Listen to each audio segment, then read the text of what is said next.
Ex-U.S. diplomat calls for designating Pakistan as state sponsor of terrorism.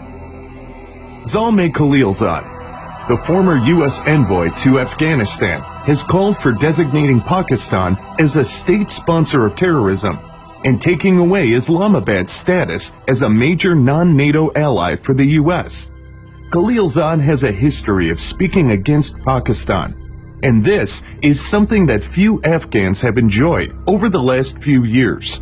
Especially the Afghan government officials like President Ashraf Ghani and former President Hamid Karzai are often seen spewing venom against Pakistan. In the hands of Pakistan as well. But what is the truth?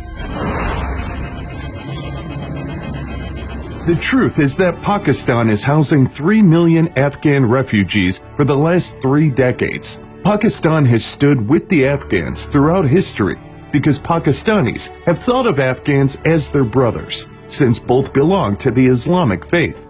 Although there is a heavy influx of terrorists from the Afghan border into Pakistan, yet Pakistan has neither severed ties with Afghanistan nor resorted to any physical response.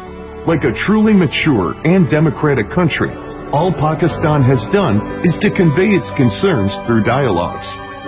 But despite aforementioned facts, can Zalmay Khalilzad explain the closeness of Afghanistan with India when it is understood that it hurts the strategic interests of Pakistan? Will Zalmay Khalilzad ever criticize India for its cheap quality wheat export to Afghanistan?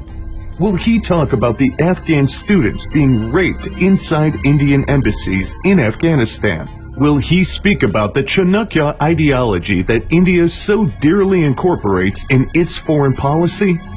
No. And that pretty much explains where Khalilzad's paychecks come from.